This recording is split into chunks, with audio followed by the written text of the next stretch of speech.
오늘은 계시록 8장 1절에서 13절까지 말씀 묵상하겠습니다. 8장 1절에서 13절. 천재 주변의 무서운 심판. 일곱 인을 뗄 때 발생하게 되는 하나님의 심판은 실로 인류가 감당하기 어려운 무서운 심판입니다. 마지막 심판이니 공의의 심판이기 때문에 국률이 사라진 심판입니다. 하나님의 전형적인 심판의 방법인 칼, 전쟁, 기근, 전염병, 지진 등으로 나타납니다. 이어서 일곱째 인과 이어지는 나팔 심판에 대한 계시의 말씀인데요. 계속되는 심판의 와중에 잠시 침묵하는 시간이 주어집니다. 하나님의 심판이 진행되는 과정에서 침묵이 흐르다. 역경의 삶의 현장에서 때로는 우리가 부르짖어 기도하지만 하나님께서 침묵하시는 것 같은 때도 있습니다. 이러한 침묵이 계속되면 하나님을 부정하고 혹은 의심하고 원망불평하면서 기도를 중단하고 혹은 하나님을 떠나는 사람들도 있죠. 그래서 일곱째 인을 떼실 때 하늘이 반시 동안쯤 고요하더라. 이는 역사의 마지막 심판을 앞둔 폭풍 전야의 침묵 같은 것이라고 이해할 수 있겠습니다. 마지막에 시작을 알리는 침묵이라고 보겠죠. 이 침묵에서부터 감당할 수 없는 인류의 마지막 심판이 이어지는 것입니다. 8장 1절에 일곱째 인을 뗄 때에 하늘이 반 시간쯤 고요하더라. 반 시간, 짧은 시간을 나타내는 말이죠. 이 침묵은 무엇을 의미하는 것일까요? 죄 많은 세상을 당장 심판하셔야 하지만 그래도 하나님께서 기다리고 계시는 시간이다. 마지막 인 맞은 전도자들을 통해서 조금이라도 더 구원받기를 기다리시는 하나님. 구원의 기회를 마지막으로 베푸시는 은혜가 아닐까 이렇게 묵상이 되는 거예요. 하나님께서는 주의 자녀들이 돌아오기를 간절히 기다리고 계십니다. 인을 떼는 심판을 보여주시고 이미 준비되고 예수 그리스도를 믿고 구원받아 경건함과 거룩함으로 준비된 하나님의 자녀들은 천상으로 옮겨졌고 이 땅에 많은 교회와 교인들이 심판을 받겠죠. 이스라엘 백성들은 말할 것도 없고요. 심판을 받는 그 과정에서도 과정 중에 하나님께서 잠시 침묵을 허락하셨다는 것은 심판을 중단하시고 입맞은 자들을 세워서 이스라엘의 12지파예요. 하나님의 종들이라고 하셨습니다. 그들을 통해서 그들에게 재앙의 해가 임하지 않도록 지켜주시면서 복음을 전하는 기회, 믿고 구원받거나 혹은 순교당하는 사람들도 있겠죠. 그러나 돌아오는 사람은 많지 않을 것이다. 계속해서 우리가 묵상되는 바이지만 이런 환난과 시련을 당할 때 이 땅에 있는 사람들은 더욱더 마음이 완악해져요. 절대 회개하지 않습니다. 그 중에서라도 돌아올 사람들 아무리 봐도 7장 8장으로 이어지는 하나님의 인을 맞은 사람들은 이스라엘 유대인들이 맞을 것 같아요. 그들이 그래도 영원한 언약의 백성 아닙니까? 하나님께서. 그러니 그들을 마지막까지 구원하시려고 하는 주님의 손길이 아닌가 이렇게 묵상이 돼요. 이 침묵의 시간에 우리가 스스로 자신을 잘 살펴야 돼요. 언약의 백성 이스라엘을 구원하는 기회이기도 하지만 환난을 통과하고 있는 이 땅에 남은 교회와 그리스도인들에게도 기회가 주어지는 것이다 이렇게 볼 수도 있겠죠. 회개하고 돌이킬 수 있는 마지막 기회다.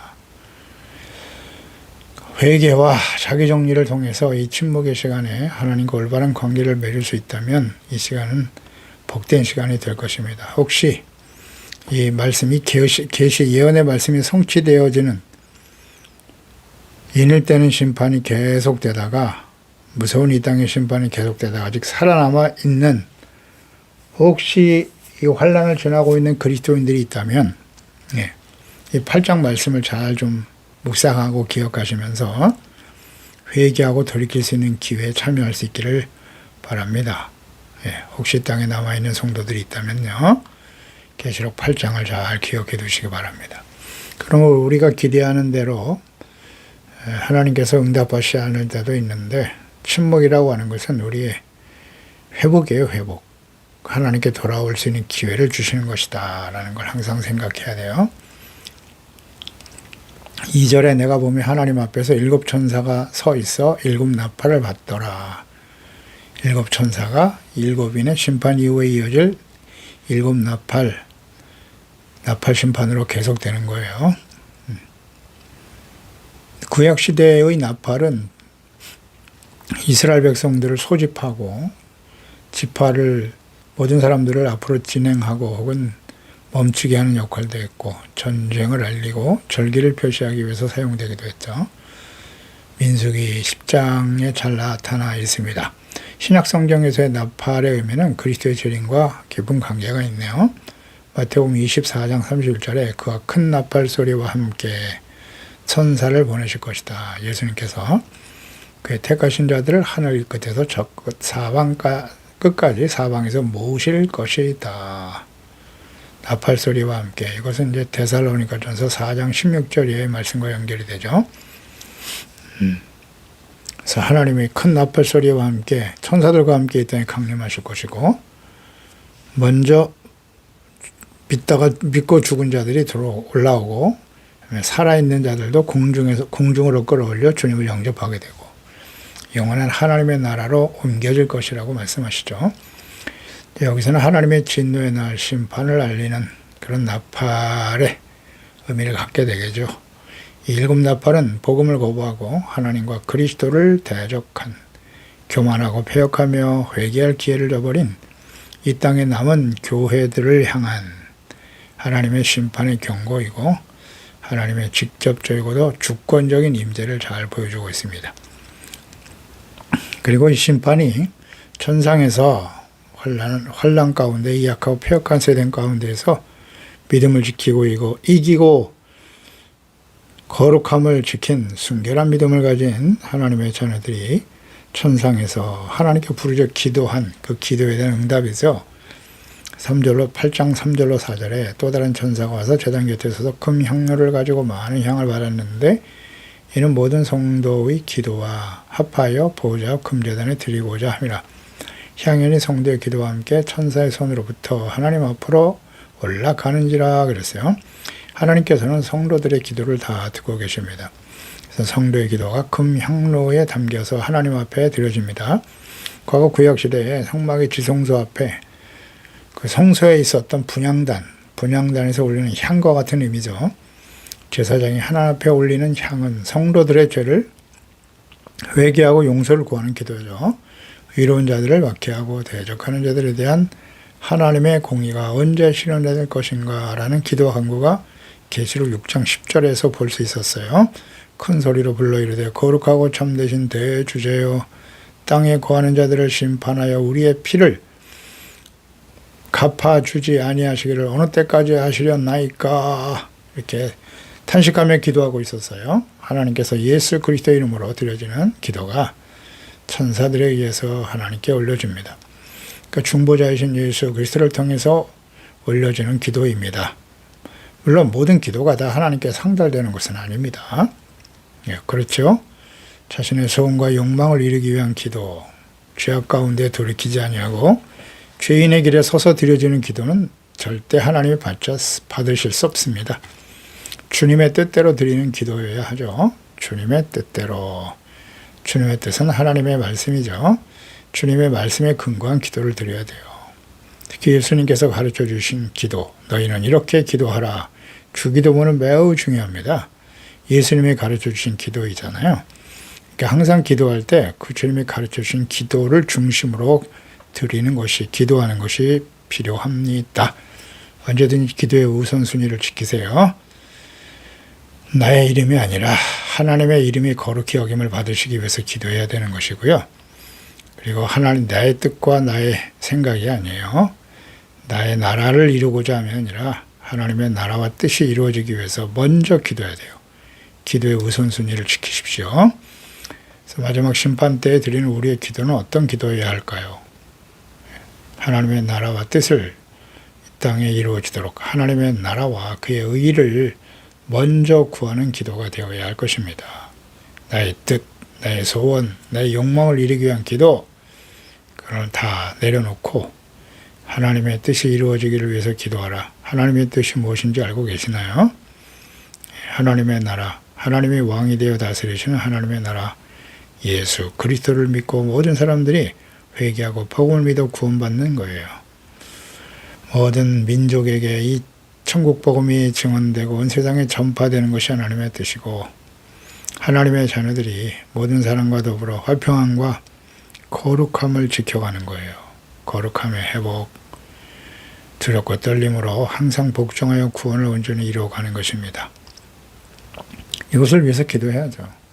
요한일서 5장 14절 이하에 그를 향하여 우리의 가진 바 담대한 것은 이것이니 그의 뜻대로 무엇을 구하면 들으심이라.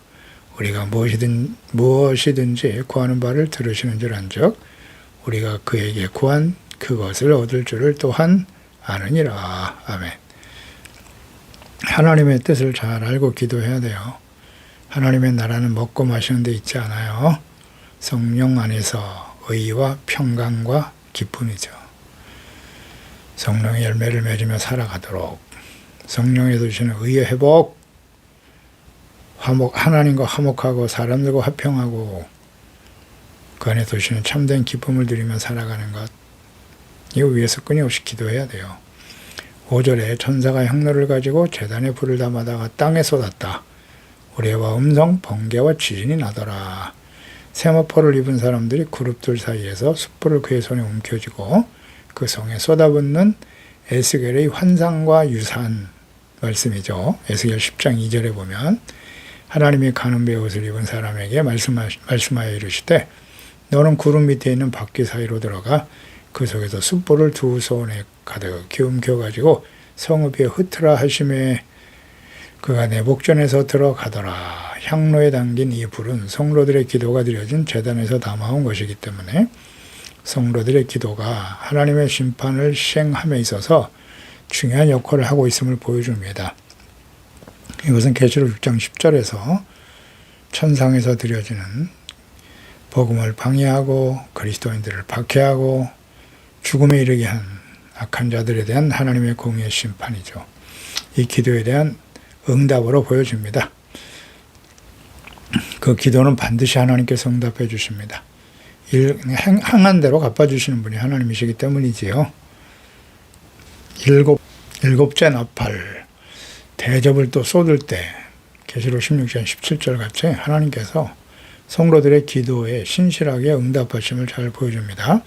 하나님의 기도에 대한 응답은 경외심과 두려움을 일으키는 뇌성, 음성, 번개, 지진으로 나타나네요. 7번째 인봉은 7인 심판의 마지막이면서 나팔 심판의 시작으로 이어집니다. 잠시 침묵이 흐르다가 나팔 소리와 함께 하나님의 심판이 시작됩니다. 7으로 이루어진 심판의 단계를 7년으로 환산해서 다니엘서 말씀과 연결해서 7년 마지막 대환란이다 이렇게 이해를 하는데요. 그 7년 중에 3년 반, 전 3년 반의 내용에 해당하는 것이 6 나팔까지고요. 후 3년 반이 7 나팔을 중심으로 일어나는 대조 심판의 내용으로 이해하게 됩니다. 이 심판을 통해서 하나님께서 살아계시고 악을 심판하시는 공의의 하나님이심을 잘 보여줍니다. 우리는 정직과 공의가 실현되지 못하는 부조리한 현실을 보면서 왜 하나님께서는 악한 세대에 대해 침묵하시는가 안타까워할 때도 있습니다. 그러나 반드시 하나님의 말씀하신 대로 인류의 역사에 하나님의 심판은 진행될 것입니다. 애굽에 재앙을 내리실 때 여호와 하나님께서 살아계심을 증거하기를 원하셨던 것처럼 의로우신 살아계신 하나님을 나타내시기 위한 마지막 심판이 될 것입니다. 6절에 7 나팔을 가진 7 천사가 나팔을 불기를 준비하더라. 그러니까 첫째 천사가 나팔을 부는데 피 섞인 우박과 불이 나와서 땅에 쏟아졌다. 땅의 3분의 1이 다 타버리고 수목의 3분의 1도 타버리고 각종 푸른 풀도 다 타버렸더라. 그러니까 첫째 나팔이 불 때 땅에 임하는 재앙은 하늘에서 피 섞인 우박과 불이 떨어지더라. 그 내용이 아주 매우 두려운 천재지변이죠. 이 말씀은 애굽에 내렸던 재앙의 모습과 유사하죠. 출애굽기 9장 22절에 보면 여호와께서 모세에게 이르시되 너는 하늘을 향하여 손을 들어 애굽 전국에 우박이 애굽 땅의 사람과 짐승과 밭의 모든 채소에 내리게 하라. 모세가 하늘을 향하여 지팡이를 들 때 여호와께서 우레소리와 우박을 보내시고 불을 내렸다. 우박이 불과 함께 내리네요. 땅에 달리게 하시니라. 여호와께서 우박을 애굽 땅에 내리심에 우박이 내림과 불덩이가 우박에 섞여 내림이 심히 맹렬했는데 나라가 생긴 그때로부터 애굽 온 땅에 그와 같은 일이 없었더라 했습니다. 그때와 같이 온 땅에 우박과 불이 쏟아지는 심판, 이로 인해서 모든 수목, 먹거리가 소실되겠죠. 우박이 떨어지면 푸른 채소, 열매 다 떨어집니다. 먹을 것이 없게 되는 거예요. 열매를 얻을 수 없게 되는 것이죠. 그래서 기근이 찾아오게 될 것이고요. 10가지 재앙과 연관이 있어요. 그래서 애굽은 결국 멸망을 당하고 맙니다. 이런 일들이 7째 나팔 중에 첫째 나팔을 불 때 일어난다. 두 번째 나팔 재앙은 바다네요. 둘째 천사가 8절에 나팔을 부니 불 붙는 큰 산과 같은 것이 바다에 던져졌다. 바다의 3분의 1이 피가 되고 땅에 따로 떨어질 뿐만 아니라 이번엔 바다에도 떨어지네요. 바다 가운데 생명 가진 피조물들의 3분의 1이 죽고 배들의 3분의 1이 깨지더라. 바다의 3분의 1이 피가 되고 나일강 애굽을 심판하실 때 내렸던 그 재앙, 피의 재앙이죠. 나일강이 피로 변하는 그 재앙과 유사합니다. 불 붙는 큰 산이 떨어졌다 바다에. 제레미야 51장 25절에 보면 여호와의 말씀이니라 온 세계를 멸하는 멸망의 산아 보라. 나는 내 원수라 나의 손을 내 위에 펴서 너를 바다 위에서 굴리고 너로 불탄 산이 되게 할 것이다. 이런 말씀도 하시거든요. 불 붙는 산과 같은 것이 바다에 던져졌다. 행성이 지구에 떨어지는 모습일 수도 있겠죠. 운석. 그렇습니다. 행성이 대기권에 들어서면 그 행성들은 대기권을 지나면서 불이 붙어서 큰 불로 떨어지죠. 바다에 그것이 떨어진다. 작은 운석은 내려오면서 다 불타버리지만 그 운석의 크기가 좀 더 크면 바다나 땅에 떨어지게 될 때 심각한 상황이 벌어지겠죠. 하나님이 지금 모든 것을 막고 계시는 겁니다. 하나님의 때가 될 때까지 지구를 주변을 도는 운석들은 많죠. 행성은 너무나 많습니다.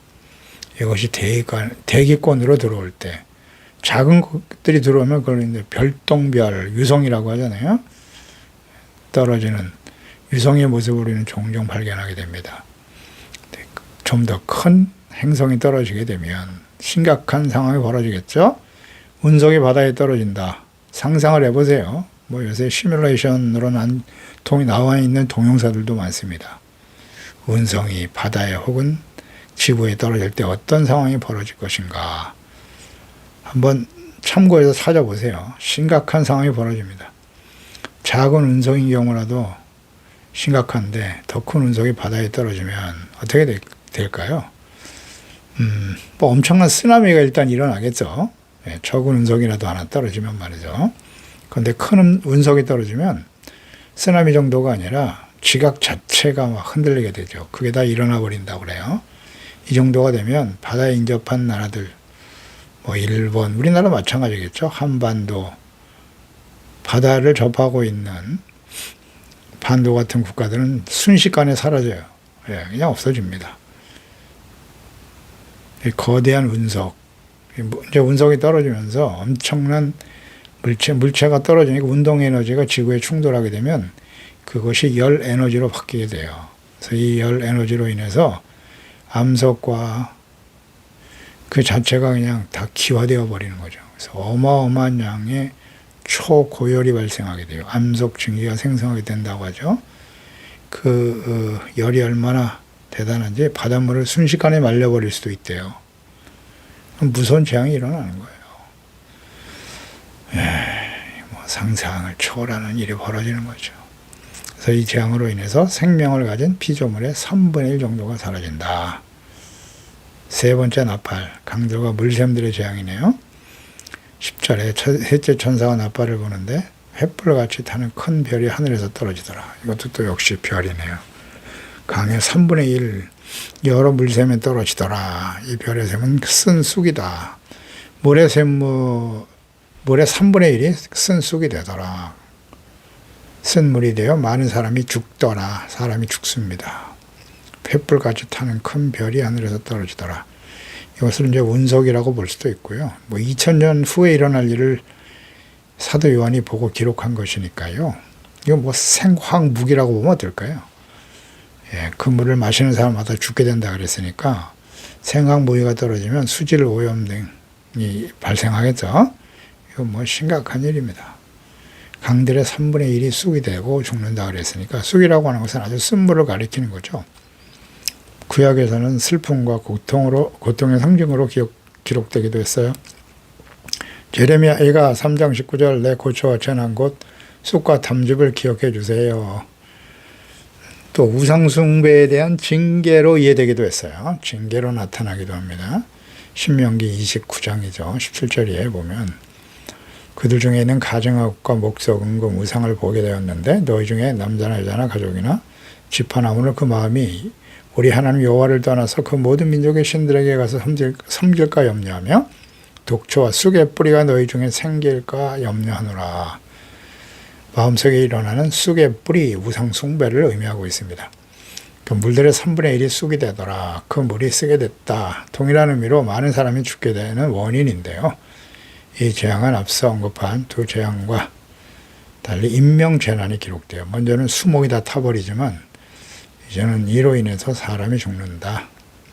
네 번째 나팔 12절 넷째 천사가 나팔을 부는데 해 3분의 1, 달 3분의 1, 별의 3분의 1이 타격을 받게 된다. 천체가 흔들리네요. 이제는 두려운 일이 벌어집니다. 그 3분의 1이 어두워지니 3분의 1은 비침이 없고 밤도 그러하더라. 예. 우주 질서가 흔들려 버리는 거예요. 비침, 해가 빛을 잃어버리고 그다음 밤과 낮이 어려워진다. 공전, 지구의 자전, 공전 이것이 잠시 흔들리는 거예요. 얼마든지 있을 수 있겠죠. 하나님께서 하시면. 3일 동안에 애굽 전역에 내려졌던 흑암의 재앙과 연결되어 이해할 수도 있겠죠. 출애굽기 10장 21절 이하에 여호와께서 모세에게 이르시되 하늘을 향하여 내 손을 내밀어 애굽 땅에 흑암이 있게 하라 하고 더듬을 만한 흑암인데 모세가 하늘을 향하여 손을 내밀어 캄캄한 흑암이 3일 동안 계속됐어요. 그러니까 지구의 자전이 멈춰버린 거죠. 계속 밤만 그곳의 밤만 지속되게 하였더라. 3일 동안 불가능한 일이죠. 그러나 하나님은 하실 수 있다. 이 역사입니다. 역사에 그대로 이루어졌어요. 그런데 고센 땅에는 빛이 있다 이런 말씀도 하셨고요. 뭐 하나님이시면 하실 수 있죠. 성경에서 어둠은 주님의 날에 심판을 행하시기 위해 임하시는 하나님의 임재하심. 그러니까 천체의 질서가 흐트러지게 하심으로써 엄청난 재앙이 지구상에 일어날 것이다. 운석이 떨어져 발생하는 재앙으로 온 하늘이 먼지로 덮여 어두움이 될 수도 있고요. 화산이 폭발해도 그 먼지로 인해서 대낮에도 밤처럼 어두워집니다. 캄캄한 어둠으로 지구가 덮일 것이다. 두려운 일입니다. 이런 재앙들이 일어난다고 말씀하셨어요. 그대로 되겠죠. 13절에 내가 또 보고 들으니 공중에 날아가는 독수리가 큰 소리를 이르되 땅에 사는 자들에게 화가 있으리라. 새 천사들이 불어야 할 나팔 소리가 남아 있음이로다 하더라. 화를 3번 외쳤어요. 남은 세계 나팔 심판의 내용이 더 큰 재앙으로 다가올 것임을 보여주는 것이죠. 이것이야말로 이 땅에 이루어질 지옥의 모습과 같습니다. 계속되는 재앙의 모습을 보면 이 땅에 존재하는 피조물, 사람들이 전혀 감당할 수 없는, 거의 전멸할 수밖에 없는 재앙입니다. 그렇죠? 이 상황을 잘 보세요. 주님께서 의인과 악인을 동시에 이러한 무서운 재앙과 심판을 내리실 분은 아니다라는 걸 잘 생각해 보세요. 이 무서운 심판을 하나님을 믿고 이렇고 거룩할 진실한 믿음을 지킨 사람들에게 동일하게 임한다고요? 마지막 심판은 이 악하고 패역한 세상에 대한 하나님의 공의의 심판이요, 긍휼이 없는 심판이에요. 과거의 이스라엘 백성들 보세요. 예언하신 말씀들, 그 재앙이 성취될 때 계속 선지자들을 통해서 심판이 있을 것을 말씀하시잖아요. 왜 그 말씀하시는 거예요? 회개하고 돌이키라는 거죠. 돌이키지 못하고 끝까지 하나님을 대적하고 하나님을 버리고 우상을 향해 달려가는 이스라엘 어떻게 됐나요? 긍휼 없는 심판이 쏟아지는 거예요. 의롭고 거룩하고 진실된 하나님의 자녀들은 악인들과 함께 심판하실 수 없어요. 그분이 하나님의 속성이라고요. 그러니 이 심판의 내용들을 우리가 묵상하면 할수록 하나님을 잘 믿었는데, 예수 그리스도를 잘 믿고 의롭고 거룩하게 살았는데 이 무서운 심판으로 다 죽더라. 이 재앙의 내용을 보세요. 천체가 흔들리는데 어디서 살아남을 수가 있단 말이에요. 하나님이 비밀하게 지킬 것이다. 이것은 국지전으로 일어나는 무슨 전쟁도 아니고요. 특별히 어떠한 지역만 나타나는 그런 현상이 아니에요. 이 심판은 지구 전체가 흔들리는 심판이라니까요. 어디서 숨을 수 있단 말이에요. 어떻게 살아남을 수가 있어요, 사람이. 그런데 하나님을 잘 믿고 경건한 믿음의 자녀들이 이 심판을 통과한다고요? 그럴 수 없습니다. 잘 좀 보세요, 성경을. 하나님이 어떤 분이신가를 좀 생각하고요. 창세기 18장 23절에 보세요. 아브라함이 99세 때 하나님과 천사들이 찾아와서 내년에 아들을 낳을 것이라고 하는 말씀을 주시고요. 약속의 말씀을 주시고, 그리고 소돔과 고모라의 심판에 대해서 말씀하셨어요. 그때 아브라함이 가까이 나아가 이르되 주께서 의인을 악인과 함께 멸하려 하시나이까? 그 성중에 의인 50명이 있을지라도 주께서 그것을 멸하시고 그 50 의인을 위하여 용서하지 아니하시리까? 물었어요. 자기 조카 롯이 그곳에 살고 있었기 때문에 주께서 이같이 말씀하시기를 의인을 악인과 함께 죽이시면 부당합니다 라고 외치죠. 의인과 악인을 같이 하심도 부당하니 세상을 심판하시는 이가 정의를 행하실 것이 아니십니까? 이때 26절 여호와께서 이르시되 내가 만일 소돔 성읍 가운데서 의인 50명을 찾으면 그를 위하여 온 지역을 용서하시리라. 의인이 없어 나중에 10명까지 내려가죠. 그러니까 의인 10명이 없어서 소돔과 고모라는 멸망당한 겁니다. 그리고 멸망하는 과정에서 하나님께서 천사들을 보내 롯과 그의 가족을 구원하시잖아요. 빨리 이곳을 떠나라고. 그 후에 심판이 쏟아지는 거예요. 당연하죠. 이거 하나님의 뜻이죠. 예수님을 보내신 뜻은 심판에서 우리를 구원하시기 위해서 예수님을 보내신 것 아닙니까? 심판받지 않는 거예요. 마지막 심판을 참여한다는 건 말이 안 돼요. 물론 많은 교회와 교인들이 이 심판에 참여하게 될 거예요. 회개하고 돌이키지 않은 사람들이죠. 쇠석거된 사람들이겠죠? 네. 에베소 소아시아 7교회 중에 빌라델비아와 서머나 교회만이 칭찬을 받았고요. 그들도 하나님께서 끝까지 믿고 지켜 의지하며 살아왔던 그 신선한 믿음을 붙들고 멸류관을 끝까지 붙들고 승리하라고 외치셨고요. 나머지는 회개하라, 이기는 자가 되라. 돌이키지 않으면 하나님의 심판 가운데 참여하게 될 것을 말씀하시잖아요. 많은 교회와 교인들이 이 마지막 무서운 심판에 참여하게 될 것이에요. 교회가 환난을 통과합니다. 준비되지 못한 사람들이요. 회개하고 돌이키지 않은 사람들이요. 그런데 의로운 자들이, 의롭고 거룩하고 진실된 경건한 사람들이 함께 참여한다는 건 맞지 않아요. 아주 분명합니다. 이 내용을 보세요. 이 심판의 내용이 얼마나 무서운가. 그렇게 쉽게 피할 수 있는 그런 심판이 아니에요. 의인과 악인을 함께 심판하시지 않습니다. 이 심판에 대한 계시와 예언의 말씀을 자세하게 기록하여 남기신 목적은 분명합니다. 주어진 기회를 놓치지 말고 회개하고 복음을 믿어 구원받게 하려 하심이고, 교회 즉 주님의 자녀들이 회개하고 이기는 자가 되고 성령께서 주시는 계시와 예언의 말씀을 듣고 거룩과 경건한 삶을 회복하도록 격려하시기 위함임을 명심해야 합니다. 그래서 이 말씀을 듣고 깨어 준비하여 주님 앞에 들림받는 자가 복이 있는 거예요. 즉 하늘에 속한 자가 되어야 한다는 것입니다. 살전 4장 16절 17절이잖아요. 천사장의 소리와 나팔 소리요 친히 하늘로부터 강림하실 것인데 그리스도 안에 죽은 자들이 먼저 일어나요. 그 후에 우리 살아남은 자도 그들과 함께 구름 속으로 끌어올린다잖아요. 데려감을 당하고 공중에서 주님을 영접한다. 그리하여 우리가 항상 주와 함께 있을 것이다. 아멘입니다. 예수님께서 마태복음 24장 마지막 때의 징조 40절에 그때 두 사람이 밭에 있다가 한 사람은 데려가고 한 사람은 버려둔다고요. 같은 밭에 있었어요. 같은 교회 다니고 있었는데 올라가는 사람이 있는가 하면 이 땅에 버려두는 사람이 있다는 거예요. 오늘 주어진 우리의 선택과 결정이 매우 중요하겠죠. 기도하겠습니다. 하나님 아버지, 하나님께서 오늘도 마지막 나팔 심판, 일곱을 인을 떼는 심판 이후에 일어날 나팔 심판, 정말 두렵습니다. 전쟁, 기근, 전염병, 천재지변이죠. 천체 질서가 흔들려요. 그때 다가오는 재앙이랑 얼마나 무서울까요? 우리는 충분히 이해하고 알 수 있습니다.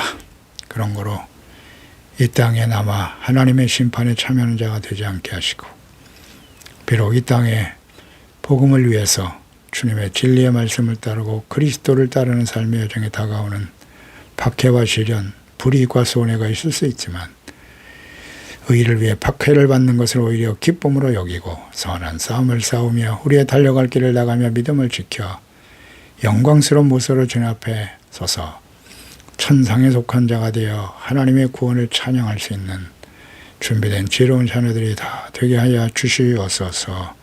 예수님의 이름으로 기도드립나이다. 아멘.